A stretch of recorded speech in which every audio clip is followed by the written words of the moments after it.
Welcome to That Japanese Thing. Today we're going to be talking about the samurai movie Sanjuro, one of Miyazaki's classic, not Miyazaki, one of Kurosawa's classic movies. Today with me is Yesh and Dylan. Welcome, guys. Hi there. Good to meet you. Hello. I'm your host, Christopher. Welcome to That Japanese Thing, everyone. Before we get to the movie, we've got a little bit of Japanese news.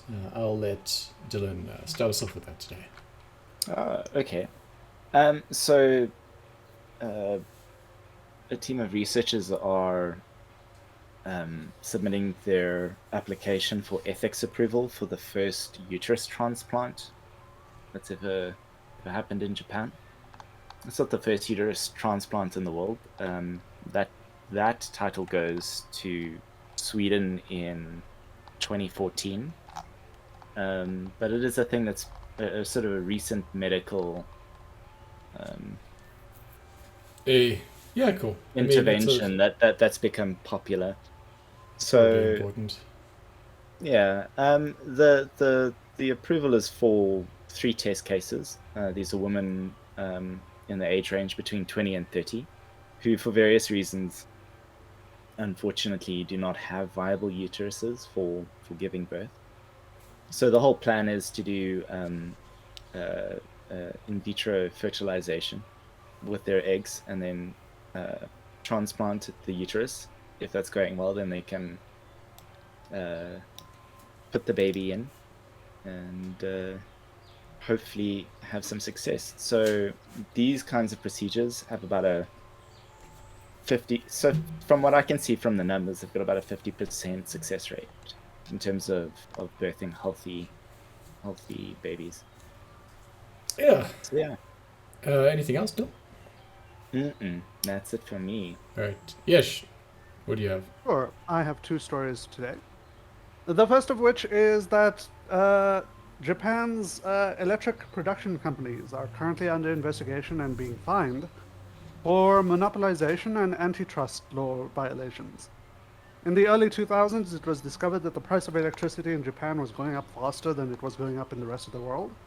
After an investigation, it was determined that this is largely because there was very little to no competition between the companies that had already been in existence, and there was no opportunity for new companies to spring up. Okay. In response to this, the courts decided that what they wanted to occur was to create a forced competition where no company could say no to any other company working within an area that they had previously claimed, and that no company could claim an area. Instead, it would claim any household that it was asked to supply power to, but that's it. So muscling out other people was no longer I've permitted. never understood how. I mean, obviously, like in our situation, we only have one power company, and it's like state owned and Mhm. such. How do you supply power to like alternative households in the same area? I mean, do you just have to run like So two you have infrastructures? to, you rent the lines from the owner of the lines. Traditionally, the owning of the line no longer becomes a power company thing; it becomes a separate company thing. Right. But in, like, for example, in Japan, obviously the company's already built the lines, so they own the lines. Right. Yeah. But this law would require that company that owns the lines to accept any other power producer that a client selected. Okay. So they would transmit the power still along the lines that they had put down, but they would then charge the other company for that line usage, Right. and then that company's power would go through effectively. Okay.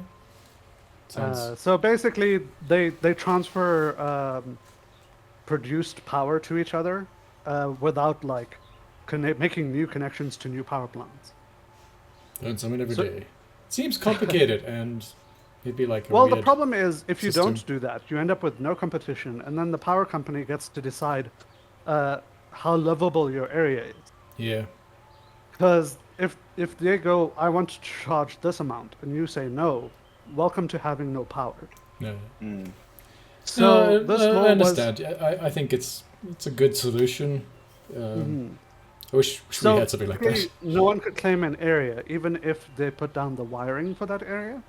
Yeah. So creating competition, allowing startups who don't have to then lay cable or anything, they can just create a power plant, and then whatever is produced in that plant can be sold anywhere.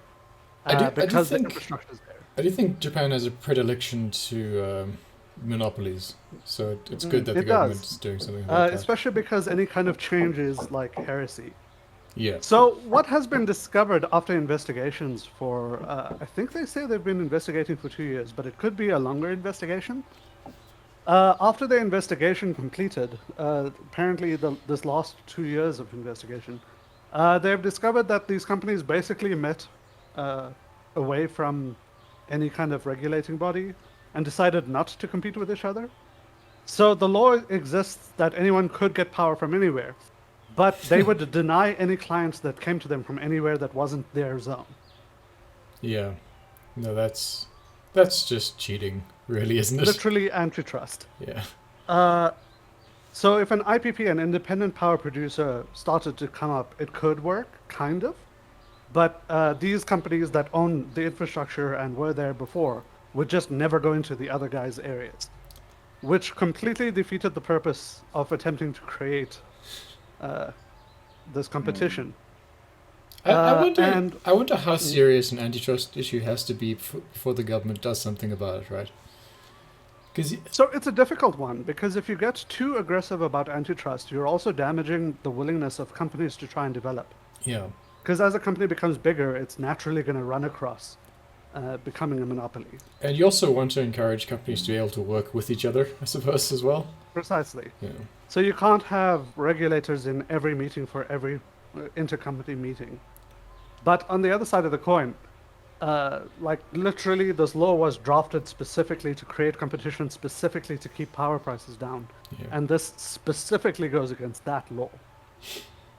Cool. So I think more antitrust laws need to be in effect around the world, but that's a personal opinion. However, in this particular instance, they were found specifically to be attempting to override a law. You know, capitalism is great, but it needs to be like really strictly regulated. Otherwise, it just breaks down. Just Very like quickly. any ism. I feel like any ism without strong regulation and a change in power every 10 years. I don't know if you've ever noticed, sometimes if you go to the store and there'll be like one brand of thing that's on sale or like at a discount for like a week or something. And then you'll go back next week and there'll be a second brand of thing that is on the same sort of discount for another week. And then they just kind of alternate. Interchange. Yeah. And that just seems like, you know, someone's had an agreement like, okay, this is the week we sell our stuff. This is the week you sell your stuff, kind of thing. That happens with milk, I feel. But anyways, that is the first story. Sorry, I don't want us to get sidetracked too much. Yeah, that's what we do. And my second story is that the soccer fans in Japan have been celebrating extremely loudly, as Germany has historically upset the World Cup rankings by winning over Germany, one of the finalist Japan, yeah, contenders. winning over Germany, yeah. They won 2-1 in the World Cup in Qatar, which is its own issue. Shibuya's Scramble Crossing was filled with thousands of fans as they were wearing the uniform and waving their flag about. Police had to be called in to assist with making sure traffic could continue to flow. Meanwhile, in Osaka, they were displaying the game in theaters, in cinema complexes. No one anticipated a win, so they didn't have enough cleaning staff, and people had to assist with cleaning afterwards. And yeah, it's just the size of celebrations caught much of Japan by surprise. Probably I no think that's excellent. burning trash cans, though. There's Because there are no been trash cans reports. in Japan. There's been no reports of significant vandalism or damage Yeah. so far. I think, oddly, the only time that sort of thing happens in Japan, or used to happen, is during Halloween. When you get like people turning over cars and stuff. Because that's just like a drunken party outside in Japan. More than trick-or-treating kind of thing. Anyway, moving on. I have a story about Disney Plus. Specifically Disney Plus in Japan.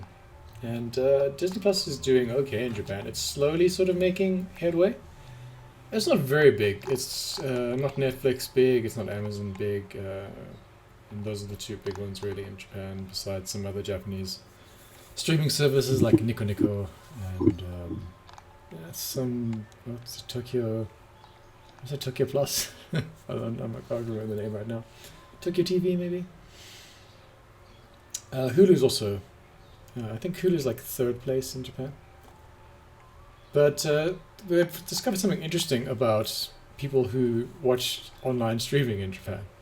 Is that people who stream things online in Japan, 91% of them watch it for anime. So it doesn't matter if you're, watching Disney Plus or Amazon Prime or Netflix in Japan. 90% of the people who watch that are watching anime at least once a week with these things. So that's kind of the weirdly big driving force in the online streaming space in Japan. I don't think that's true in the rest of the world. I'm not sure. I mean, obviously, I basically only watch those sort of things. Well, maybe some dramas and such as well. But mostly I use Netflix and Amazon Prime to watch anime on. But what do you guys think? Do you think it's normal in the rest of the world to watch a lot of anime on these things? I think anime watching has become far more streamlined, mainline, and basically every person I watch on YouTube or when I watch the news and stuff, when they're talking about things, I hear anime being brought up almost regularly nowadays. Yeah. This one's going to come a bit left field for you guys in particular, but when the Cowboy Bebop Netflix adaptation came out, Sure. a lot of people mentioned how they agree with the fans on this one because they watch the anime, they love the anime, and I'm hearing radio DJs from 5FM for us and 94.7 whatever. I'm hearing these people that I would never have considered someone who probably watches anime mention that the anime is iconic for them. Right. Yeah. So I think anime watching has become so mainstream that it's just I you just should expect about 1 in 3 people in the world to be. Yeah, I think that's right, and I think so. So Netflix released its results. I'm just checking here, and they say about 40% of their international audience watch anime once a month. On Netflix. Mm-hmm. And so, I mean, I think that would be normal. Maybe it's just so Japanese that and if you're streaming, you're probably a younger Japanese person, probably under 40 at least, and that would make you more likely to watch anime, generally speaking. So maybe that's why the numbers are so high. It just seems like 90% is a lot of people, a lot of percentage of people who are watching anime on streaming services. But yeah, so that's a growth strategy for Disney Plus that they're trying to embrace in that sort of thing. And then they're also making their own anime, and they're making Japanese and Korean dramas to try and expand into those markets. Korean dramas are quite Crazy. popular, I think. Real crazy. But they're going to be super popular as well. So yeah, I mean, they always have such good premises, Korean TVs and shows and movies. I don't know what it is about them, but I really hit on it. From the stuff that I've watched, I always feel like it's a shotgun, it's a very mixed bag, yeah. and so you get really good shit, and then you get Very just sort of fluid cobbled stuff. together chaotic fever dreams, which can be entertaining, but aren't in any way objectively good. But that's not a negative criticism, by the No. way. It's very experimental, which I like. There was an American show called People of Earth, which is about it's an alien abduction support group that meets once a week in a church in the middle of nowhere, America, right? Great. And the pastor's well, it's a community place and I can't really stop them. It's really funny. I loved it, but that's Awesome. basically what all of Korean adaptations are. Yeah. It's some bizarre concept about aliens or monsters or someone turning into a bug, that sort of thing. Yeah. You get that wild side, and then even the sort of the true thriller genre kind of vibe is it's sort of outlandish. Yeah. I've seen cop dramas where they take out criminals who are in prison for life, on these sort of work probations where they work to bring down other criminals in the most violent of cities, Seoul. And I'm like, none of this is believable, but it's entertaining nevertheless.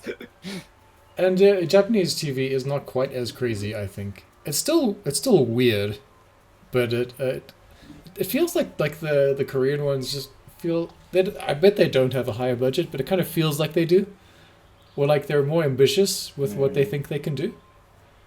Whereas your Japanese one, some are great. You get like that Yokai Share House one, is pretty much like that, and a few other things, but mostly they're just kind of like, you know, standard like love stories or thrillers or something like that. There's been a series of things in Japan though about time slips, where a historical figure will come back from the past to specifically. It's happened like 3 times in a show I've watched, where they've been summoned to the present time, and then they take part in the scripting of a TV show about themselves. It's 3 different figures. I don't know why that keeps happening. Must be popular. Is this like something that was birthed in light novels, just like the isekai genre? Probably. Because it feels like the next, well, maybe not the next genre, but the next sort of evolution of it. Yes. One was delightful. It was about like a samurai kind of Ronin figure. And this one guy has been playing him on TV for like 30 years. And so he finally gets to meet him. And then he just finds out the guy was like a tremendous liar. And like all the stories about him are just wrong. Perfect. What, anyway. Chris? That never happens. No. Can't believe it. Samurai would never boast about their exploits. It's absurd. Okay, and then on to some anime fun. So we're just going to talk about maybe the top 10 ranked anime according to 2 websites, according to Anime Corner and according to livechart.me. So let's just talk about the anime rankings from Anime Corner first. What do you think is the most watched outside of Japan? Chainsaw Man. Not even close. Not even by a factor of 4. So number 1 is Bleach. Bleach Thousand Year Blood War, apparently. That's just anime that is aired this season, though. Do you think because that's a if whole you bunch of new include viewers? all of anime, of course it's always One Piece. We know that. Yes, It's just always One Piece. We're going to ignore That's the fact that fine. One Piece I can live with exists. One Piece, but Bleach? Is that like all new? Do you think that's all new viewers, or do you think that's just people going back for nostalgia? I think it's I think on... it's both. Bleach is Bleach on Disney Plus? Bleach is on Disney Plus. So it's on Disney Plus. It's also on Netflix outside of America. And I think it's just super accessible to a lot of people. So I'm guessing that's why it's so high up there. Yeah, that's actually a very valid point, right? The availability of something does really matter. But I will like, say that their animation in the new season is fantastic as well. Yeah, it's gotten better. Not hard, don't though. get me wrong. I watched a lot of Bleach back in the day, but I've got no pushing desire to go No, me neither. watch anymore. But I'm done. clearly some people are happy about it. Yeah. Number two is Blue Lock, the soccer Okay. anime. Blue Lock is actually good. Which is actually But, a good anime, but still surprising to be number 2, I think. Number 2, yeah.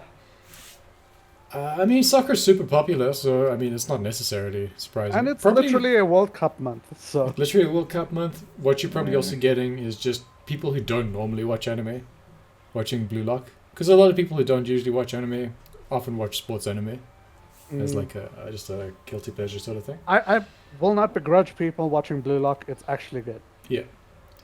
Thereafter, we have Chainsaw Man. I would have probably put Chainsaw Man at number 1, just out of... The music, the animation, the characters, the fucking story. God, Jesus. the editing is amazing. I love all the like the cliffhanger kind of stuff that happens at every episode. And the money that's poured into it, man. They've got like a different outro every episode, including music. I mean, I also every second episode, I think. Yeah. But But that's still a- still it's a still- hell of a lot of changes. There's a I lot mean- of money put into it. Yeah. at the time of recording, the last episode of Chainsaw Man ended with him in like the Eye Patch Girl's apartment, Yeah. and then the song thereafter was just about what had happened, and it was so funny.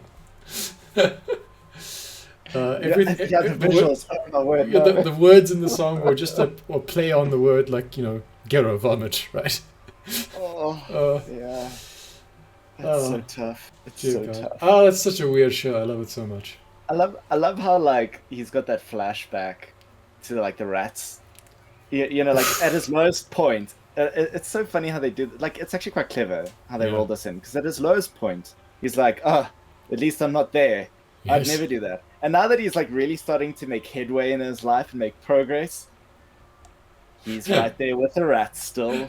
Oh God, no. It's just he's not a smart man. He doesn't understand what's going on. I didn't think he was 16 though.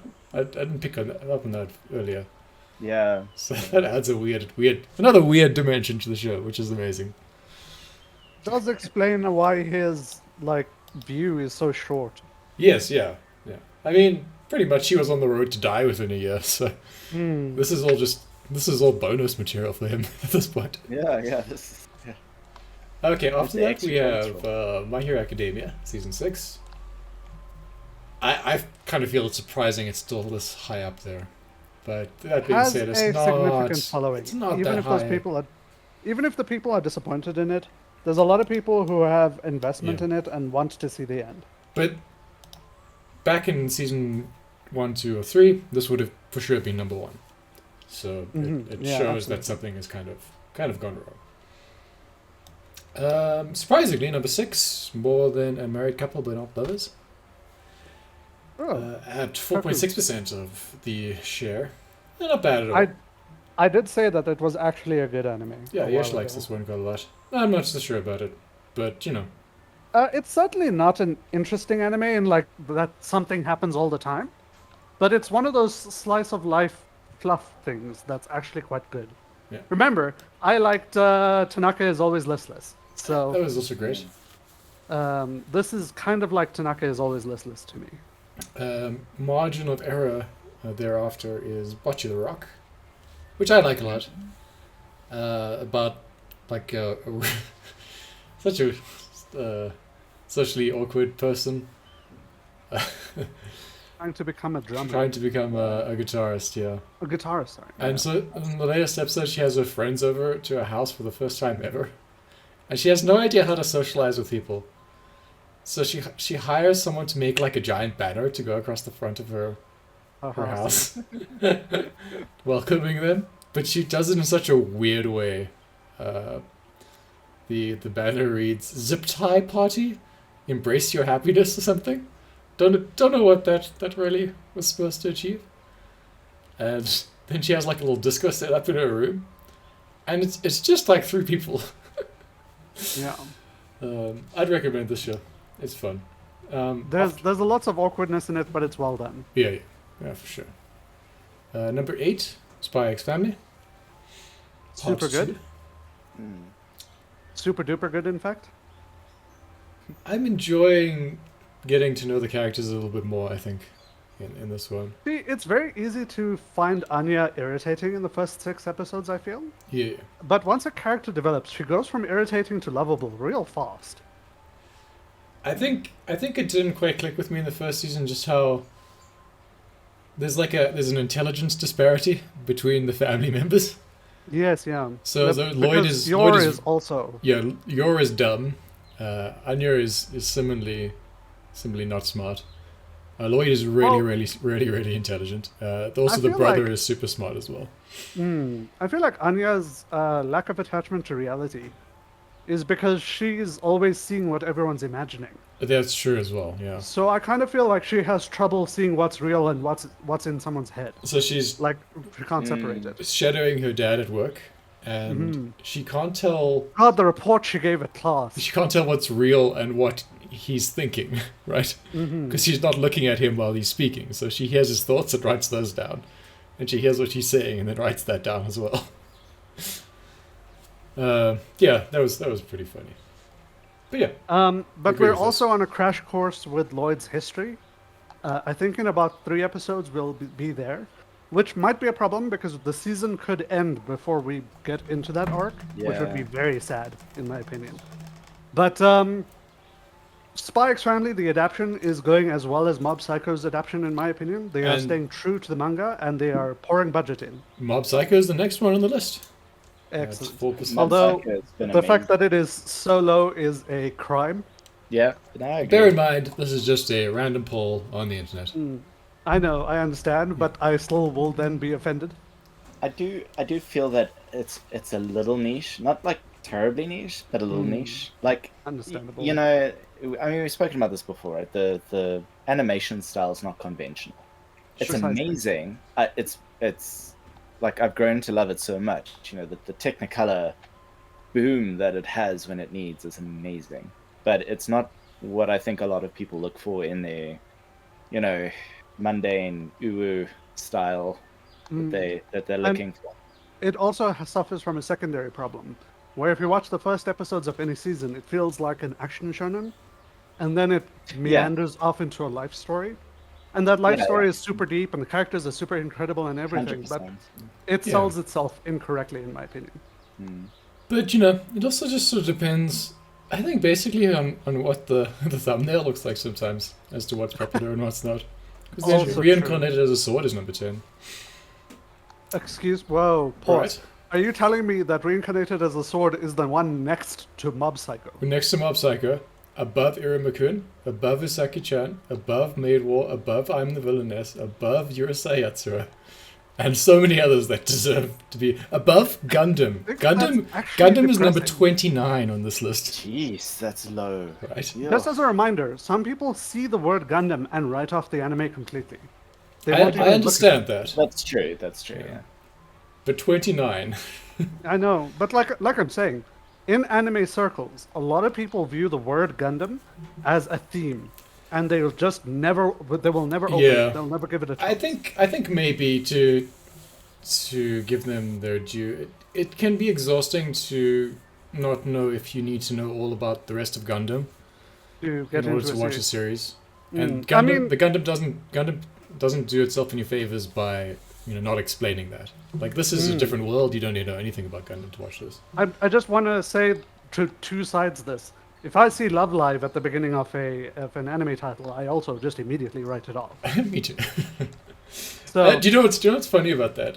Sometimes I'll watch like a preview and I'm like, oh, this looks pretty good, and then Love Live will come up. as Love the Live title. pops up, and you're like, And then my Nope. brain just like erases the last few minutes of my life, and I'm like, what was I doing? Protective mechanisms Right. engaged. But so that's, I can't be negative about it, but I will say that this season's Gundam is great.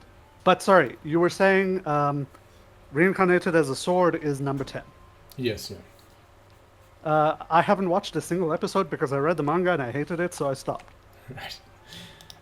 Again, I'm just saying it's probably just as a result of a good thumbnail or a good name. And then we have Life Chart, and their list is slightly different. It's got one. Theirs is just actual ratings, I guess. So what people give it out of 10. Okay. And then there's popularity as well. They're not actually all that different, to be honest. If we go with ratings, people seem to think of the new stuff that Gentleman is the best. We're going to ignore Bleach and One Piece and such things that are just sort of continuing series. Then just number 2 would be Spy Family. Jujutsu Kaisen apparently has a movie, and that's just their anime thing that's coming there. But we're going to ignore that as well. Then I think 4th basically is your Shadow in the Eminence, yes? So Yeah, excellent. Which in popularity it should be up there. not popularity, this is out of 10 rating. Out of 10. That's a weird one. I would rate this low out of 10, but I would call it something that you should watch. Popularity-wise, it's 12. But then we have Mob Psycho after that. Good. Good.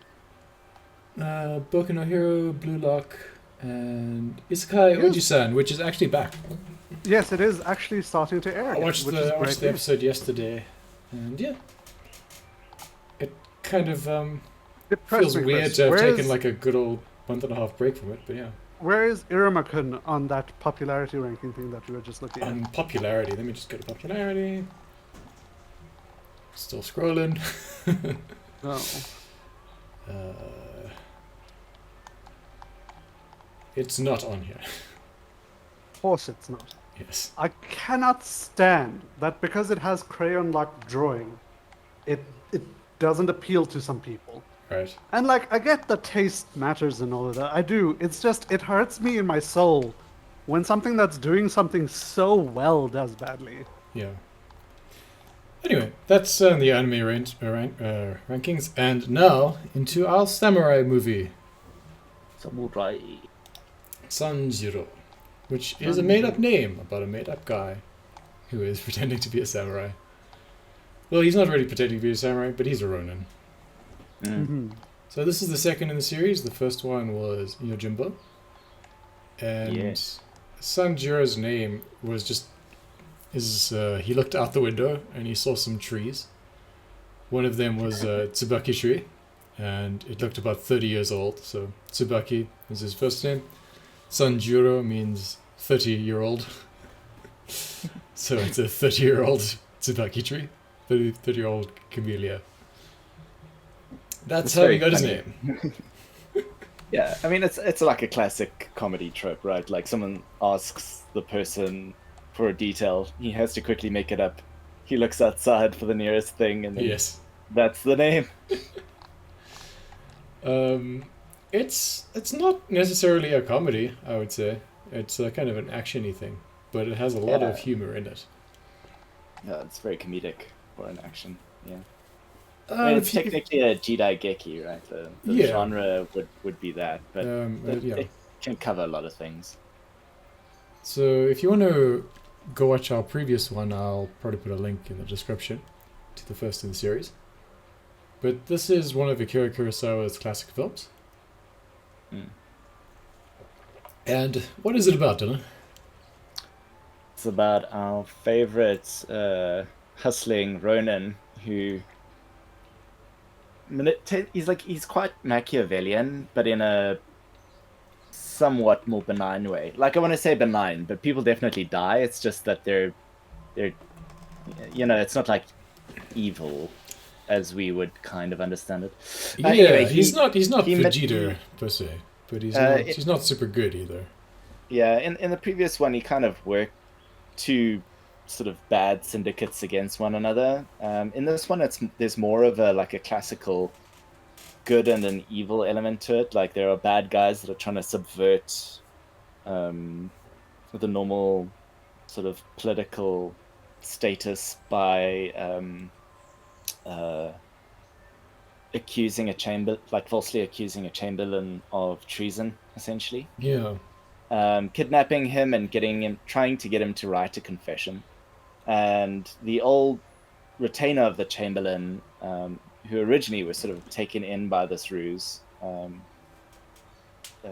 kind of work with Sanjuro to fix the problem. But it's mostly Sanjuro's basically manipulating them into going onto the right path, because he can tell that they're pretty stupid, and they're played well that way. They're like played to be naive and incompetent and not really know what the fuck they're doing. And Sanjuro kind of runs circles around them, but in a benign way. Pretty much. Sanjuro doesn't get any of his normal upcomings in this adaptation, I think. No, the closest he gets to it is being tied to a rock. I was so sure he was going to have A good old beating somewhere along the way. yes, Yeah. yes. I was expecting a beating. So, Sanjuro's character is very charismatic, I think. And he sort of worms his way into like an organization in every movie that we've watched, and this is just the second one, so I suppose we don't really know that. Yeah. By either a coincidence or by some sort of manipulation that he's sort of using kind of like a psychology thing to make himself needed by them. at some point. Mm. So I don't know if it is just coincidence in this, because we're never really sure. It seems like at the end of the movie that was just sort of he was in the right place at the right time, or wrong place at the wrong time when most of this happens. So he rescues nine people, another 9 good kind of people who are trying to rescue the Chamberlain, and he becomes like the 10th samurai in that group, and very quickly becomes like the boss leader guy, default leader guy. And they're all kind of hot-headed, willing to kind of charge in and try their best sort of people. Like against hundreds of people. Yeah. Like stupidly. Yeah, no, So- they're quite dumb. But as I said, it's almost a comedy when you look at it. Yeah, it's a lot lighter than the first movie. Yeah. A lot more like lighter humor. So there's not very much blood or gore in this one, except for the last scene, The last one. Oh yeah. yes. which is kind of hilarious as well. But we had this one. We have like a lot of weird coincidences in this story. So the secret organization that's trying to rescue the Chamberlain is just over the wall from where the bad guys' headquarters are, right?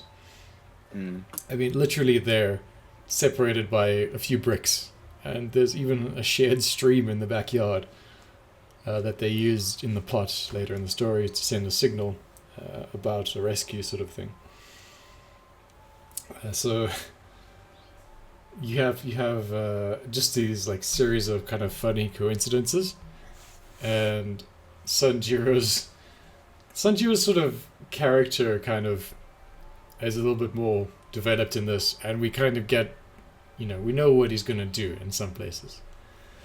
Dylan and me were laughing when he sort of made some excuse for people to rush off in some direction, and then he gets put in charge of another group of samurai that are guarding some people that have been captured that he wants to rescue. And it's very clear that, when he's saying, "Oh no, go back inside," and he's closing the door, nothing good is going to happen to those people that are inside. Yeah. So yeah, it's, I don't know. I thought it was pretty funny in most places. What do you guys think? I do think it was a lot more lighthearted than the first movie. For example, when the women start ordering him around and nobody can say anything to stop it. Right. That was comedy gold in my opinion. And then secondarily, they introduce an entire comedy character, which is a random guard that they captured for information early in the movie. And then for the whole movie, he sits in a closet, unable to escape, because the ladies let him out, they freed him, Yes. but they assumed he wouldn't escape, and now he can't break their trust, so he doesn't try to escape. Yeah, like so. And so thus, the ladies are right. But like, yeah, all the other 9 samurai are all like, sort of semi-nobles of a certain class. So they can't be rude to these ladies. They don't know how to do it. It's not in them to kind of like stop them doing what they want to do. Yeah. So It's their lord's wife and daughter, right? But the guy that's their enemy also is like, they never considered that I might escape, so Yes. I can't. He also like says to them that he overheard them talking, like, And he throughout can the help night, them with their plan. and he's now on their side, but he does constantly just shuffle himself back into the closet. It's very funny. just where they capture the guy and then they tie him up and they put him in the closet, and at some point, they leave to go do a thing and they come back and he's just sitting at the table out of the closet, untied, eating a bowl of rice and some refreshments. So their plans are so shit that some random dude in a closet can tell them how wrong they are. What Yesh was trying to say is that, yeah, What Robot Yesh was trying to say was... In yeah. fact, So there's the ultimate villain feels like it's the bodyguard of the quote unquote main bad guy rather than the main bad guy. Yeah, pretty much. I mean, he is the main muscle kind of bad guy. of And this. also our primary antagonist for the majority of the movie. Sure. Because it is about the samurai. It's not so much about the politics in the story. Mm. We don't I really mean- see any of the politics. Yeah, the movies, both Yojimbo and this one, do a good job of like kind of almost dismissing those higher ups trying to do their wheedling Yeah. as being like almost lowly and petty, and the only real people of value even sort of noticing are maybe their retainers that have some sort of either sense of honor or disregard of it. Yeah. You know, You imagine, if it was a modern drama, it's not like Game of Thrones, where they're focusing on like the people at the top and what their plans and desires are. It's just the effects of their actions on the people below them. And that is not as great as possibly those people would like to think, really. Especially not with Sanjuro involved in the machinations. Well, I think that's kind of why it feels like this movie was almost addressing some of the like feedback from the first movie, perhaps, because they added in a lot more of the characterization to our allies. In the first movie, there was just an old man and then like a security guy. I forget what he was, but he was like an ultimate coward, and he would always abandon Sanjuro. Yeah. yeah, And in this one, we have 9 hot-headed guys who have differing opinions on how to do it.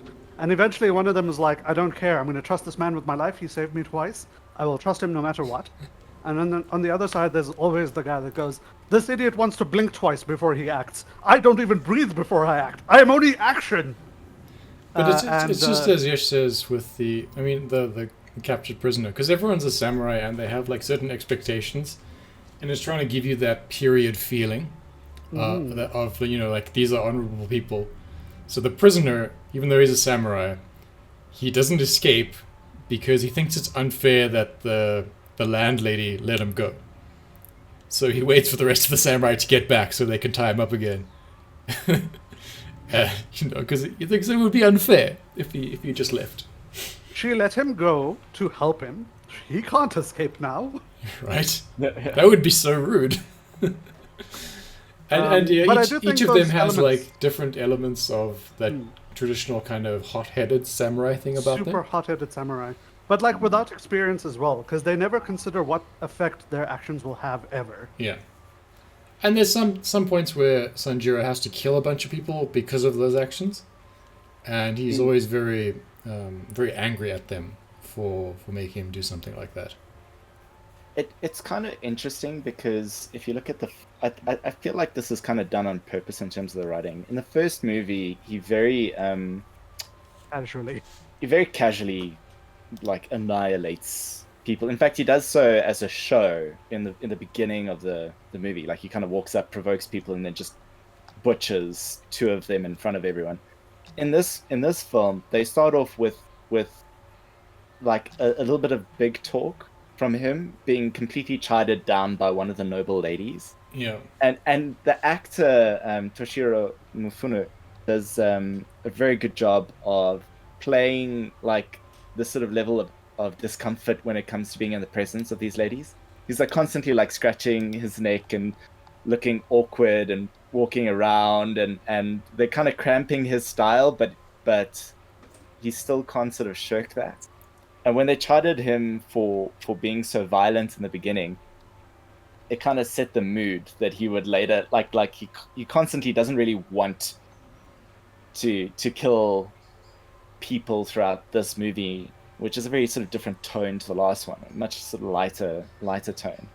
Right. And that scene that we were talking about where he kind of locks them in, like he does so very purposefully, like in a methodical way, and you know that he's just going to kill. I think there were like 15 of them or something ridiculous. Yeah. Kills them all, but then later like completely slams the other guys for getting themselves caught by acting hot-headedly, and he's like, look at what you made me do. Meanwhile, he's like sort of whistling as he's locking the door behind him.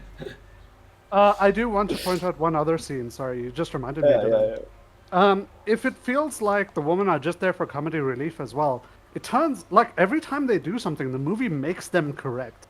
For example, when they release the prisoner, he chooses not to escape and actually becomes helpful. Yeah, But he's a lot of info. secondarily, later on in the movie, our MC wants to burn a building as a sign for the other people to come and attack. And the woman say, no, no, no, no, no. You can't just set fire to things. Are you a barbarian? You have to send carnations down the river. Yes. And it turns out that this changing from... Oh, and it has to be white carnations because they're pretty. It turns out that changing from I'm going to set all of the buildings on fire to I'm going to send some carnations and I won't care what their colors are, actually becomes a benefit to them. Yes. As later on, to send the signal, he has to get other people to make it happen, and they would never set one of their own buildings on fire. But sending some carnations down the river is easy to convince. Yeah, you're quite right.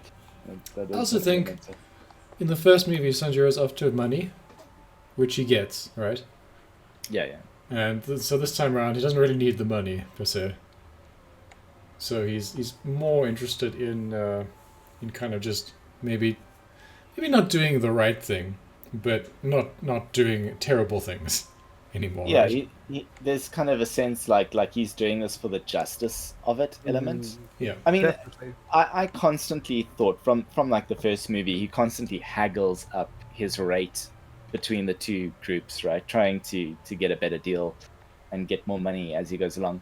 And I was constantly thinking every time, this group of 9 buggers up and he's got to try and save their asses out of the fire, that he's going to constantly be like, my rate's just gone up. But no, he doesn't try, like he takes some money in the beginning and not all of it, just some, and then he doesn't take a dime thereafter. Right? He's quite benevolent in that way. In this, especially in this movie, there's not much.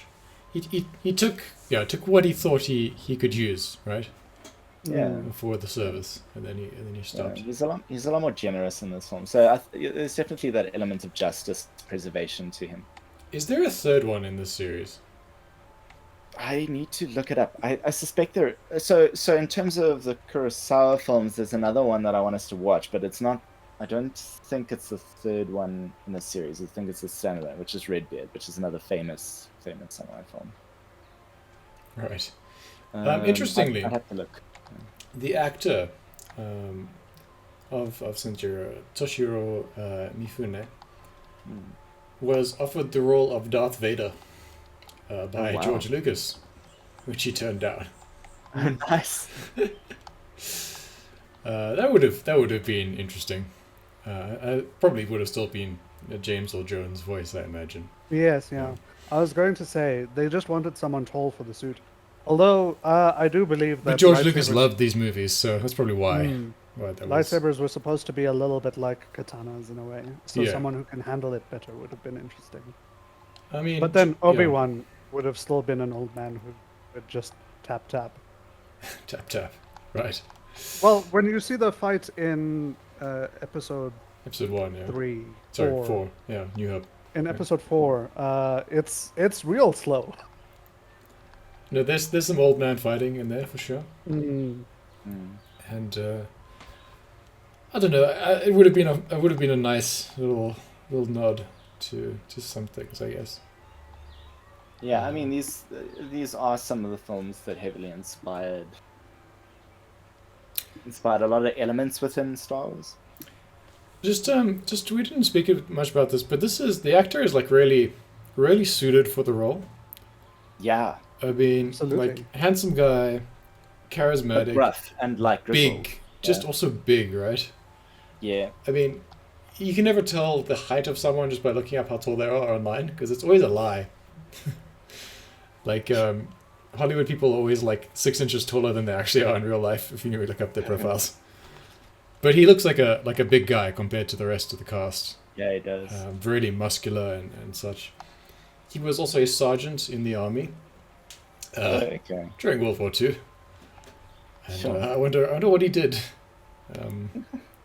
Maybe we shouldn't look too deep Probably into it. we shouldn't look too deeply into such things. Yeah. You're probably right. He's got that John Wayne walk to him, where he's got like that shoulder hunch. I think he's got. Yeah. It's a very interesting walk. He kind of looks a little bit like a duck to me when he waddles with his arms crossed in front of him. But people are going to die when that happens. Generally speaking. Also true. Yeah. So he was Lord Tananga in the NBC TV miniseries Shogun. I don't know if any of you remember that.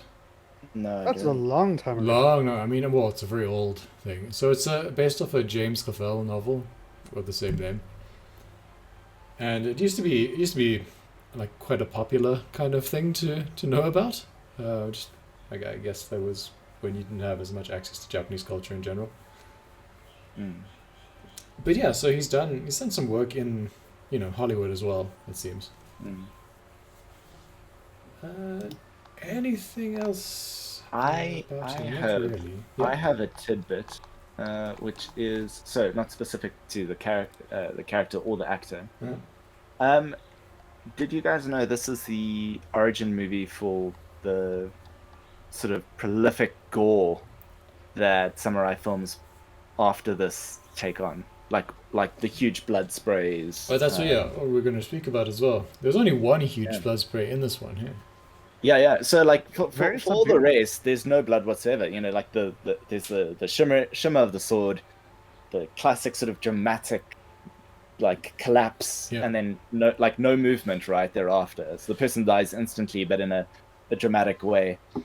That's very like standard for these kinds of films. I was actually chatting to a friend that no one's really a fan of the action sort of for this. It's more like a dramatic hand waving of that section of the story. But at the end of this, they had actually built in this contraption to squirt blood. So we've been doing spoilers all along, but this one is like the big one. There's a sort of a duel right at the end of the movie with the bad guy who's skilled with a sword, and Sanjuro makes this whole sort of effort throughout the movie to try and avoid conflict with him because he keeps calling him a tora, the tiger of the whole mix. He's like, don't mess with him, he's actually a tiger. Yeah. Meaning you don't want to do this, and he tries to avoid the fight continuously, but this guy is just adamant. And Sanjuro even says, listen, I think you're probably going to win. Do you mind if I just walk away with my life? And the guy's like, no, this has to happen. So they do it. It's like the classic EI. There's a single draw. It's not a prolonged fight, and it's a reverse Kesagiri.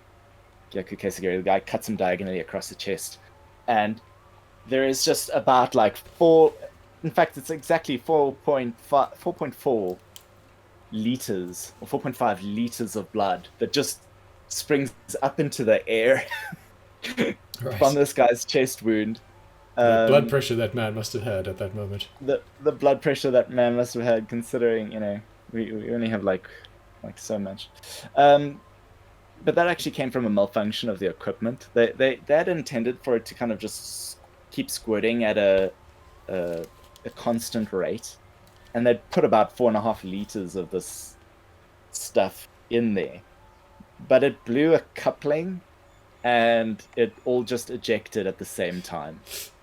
And so this was like the first and only take of it that I know, if I'm not mistaken, and that it nearly blew the actor playing the bad guy over. Like the amount of pressure from this thing nearly knocked him over.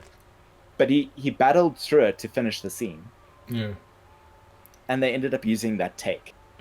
And that set up a standard for later movies. And at some stage, I hope we get to like watch like Lone Wolf and Cub together, and you'll get to see like this is now like the new trend. There is just gore everywhere. So it's interesting how this accident kind of led to a popular trend within the... And, sort of leads to like your Kill Bill kind of... yeah, definitely. Later down the line. Do you know what we should do?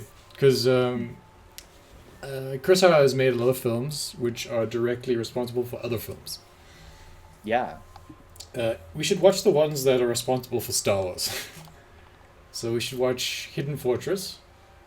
Cool. And we should watch maybe The Seven Samurai, because that's responsible for The Magnificent Seven. Yeah, I'll happily watch it again. It's a good one. Yeah.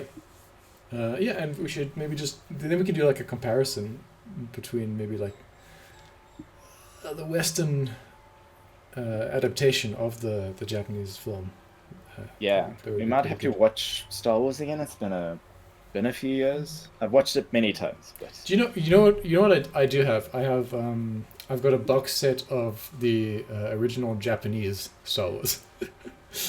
oh, no. If we wanna watch the Are you the gonna allow films. us to have subtitles on this time, Chris? Absolutely, I'll Okay, great. put the Thank Japanese you. subtitles happily on the damn it, I screen. was about to say English subtitles. I'm sure it has English Fine, subtitles as well. Yeah. fine. We might need to hunt down a DVD player though. Oh my, yeah, that I can't help with. I'm sure we can find a laptop with a DVD slot somewhere. I don't know. Maybe not. The computer case that I'm giving to Dylan has a DVD player in it. There we go. Okay. So then it'll be happening at your house then, I guess. Yeah, sure. But okay, I think that does it for our Kurosawa Yeah. review of the week. Go watch it. Yeah, for sure. It's And your Jimbo. they're so worth your time. They're so old, and you have to read subtitles. I get that, and some people don't want to do that. But I'm sure people who are listening to the show probably like the idea of learning some Japanese and watch Japanese movies. These ones are pretty then great. And appreciate how still the Japanese cinematographers had to be to fluidly transition in some of the scenes that don't use dollies, where Yeah. they've got to walk. Like, it's not anything like the weird shaky cam stuff you've got nowadays. There Yeah, was no someone one had still Steadicam working. or any technology to help them. It was just people who probably had real bad muscle pain for the rest of the week Yeah. after holding a really huge old camera really still for like an hour. Yeah, but the scenes are very good. Do recommend them. Alright, that'll do it for us. Thanks everyone for listening. This has been The Japanese Thank Thing. you. Bye for now. Cheers. Bye bye.